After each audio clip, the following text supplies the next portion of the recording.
Hello everyone, कैसे हैं आप सभी लोग। स्टेशनरी सॉल्यूशन चैनल के इस नए वीडियो में आपका स्वागत है। दोस्तों, इस वीडियो में हम डिस्कस करेंगे जो एसआईसी का लेटेस्ट नोटिफिकेशन है, जो आप अगर नई कंपनी में रजिस्ट्रेशन करते हैं एसआईसी के एमसीए के थ्रू, तो उसके रिगार्डिंग अपडेट्स है, तो वो हम डिस्कस करेंगे। चलिए दोस्तों, तो नोटिफिकेशन के बारे में हम डिस्कस करते हैं। नोटिफिकेशन है कि online registration through MCA portal and inspection of this units regarding.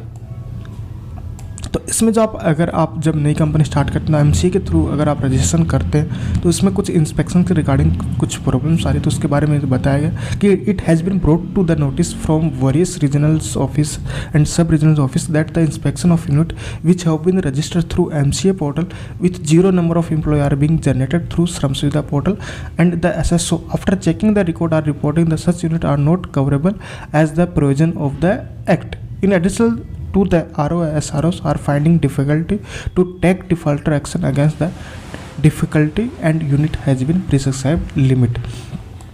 तो आज की जो नई कंपनियां क्या कर रही हैं, जो आप रजिस्टर कर रही है एमसीए पोर्टल से, वहाँ पे आपको 0 दिखा के उनका एसआईसी कोड जनरेट कर रही है। तो जिस वजह से उनको इंस्पेक्शन में जो भी RSR उनको प्रॉब्लम्स आ रही है इनकी डिफ़ॉल्टर घोषित करने में। तो अगर आप एक नई कंपनी है, अगर आप इसमें रजिस्टर करते हैं, तो आपको इसमें ध्यान रखना कि अगर आपको कवरेबल नहीं है तो आपको उसमें रजिस्टर नहीं करना। ऑटोमेटिक जब एमसी का पोर्टल आप रजिस्टर करते हो तो वहाँ पे आपको ऑटोमेटिक रजिस्टर हो जाता है। तो उसके अंदर आपके पास ऑप्शंस होते हैं। तो अगर आप जैसे कि उसमें 6 मंथ तक अगर आपके पास कवरेबल नहीं होता तो वहाँ पे आपको 6 महीने के बाद में आपको एक ऑप्शन आता है। ऑप्शन पे जाके आपको निष्क्रिय करना, मतलब उसको आपको निष्क्रिय करना पड़ेगा, जिस वजह से आपका जो अगर आप नहीं करते तो वो 6 महीने बाद में आपको उस कंप्लायंस करनी पड़ेगी और आपको मंथली चलान करने पड़ेगा। अगर आप नहीं करते तो अगर आप फॉलो नहीं करते, necessary action under the existing provision of SIC act may be taken against the defaulting units. तो जो न्यू रजिस्टर कंपनी है उसके अंदर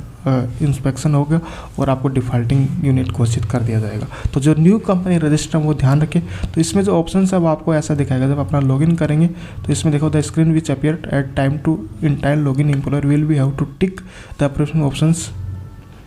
पहला ऑप्शन दिया, company has not reached the threshold limit for companies under the SIC act, kindly allow election for filing the month of return contribution of the following period. तो आपको वहाँ following period आपको डालना पड़ेगा। तो काइंडली सेकंड ऑप्शन आपके पास है, kindly extend the election to for filing return contribution for the following period from the age company has not reached the threshold limited of compliance under action. आपको पता है कि एसआईसी की जो limit होती है 10 या 10 मोड्स से ज़्यादा के लिए होती है। अगर आपके 6 महीने के अंदर भी अगर वो नहीं होते तो वापस वो आपको लेना पड़ेगा और यहाँ पे आपको जाके सबमिट करना पड़ेगा। अगर आप 6 महीने के अंदर वो दोबारा अगर ये सबमिट नहीं करते, टिक वाला ऑप्शन सेलेक्ट नहीं करते, तो वो ऑटोमेटिकली आपको कंप्लायंस फॉलो करनी पड़ेगी। देखो, in the above case date will be editable. The employer can extend the dormant status for the filing registration and one go maximum relaxation will be 180 days. तो maximum 180 दिन का ही होगा।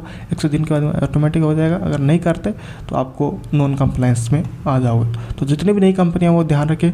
और आपको पता है कि जो पोर्टल है वो एमसीए के थ्रू होते हैं, जिसमें कंबाइन पीएफ एसआईसी के रजिस्ट्रेशन हो जाती है। अगर 6 महीने के लिए आपको छूट मिलती है, 6 महीने के बाद में अगर आप नहीं करते तो वो ऑटोमेटिकली आपको कंप्लायंस करना स्टार्ट हो जाएगा। तो वो ध्यान रखें और जो नॉन कंप्लायंस से बचे और अपने टाइम पे कंप्लायंस कीजिए। तो ये नोटिफिकेशन आपको हमारे जो टेलीग्राम चैनल पे मैंने अवेलेबल कराया है, जहाँ से आप चेक कर सकते हैं। सभी लेटेस्ट नोटिफिकेशन यहाँ पे आपको अवेलेबल है। तो आशा करता हूँ ये वीडियो आपको अच्छा लगा। फिर कुछ भी डाउट आप कमेंट करके पूछ सकते हैं। थैंक यू, धन्यवाद।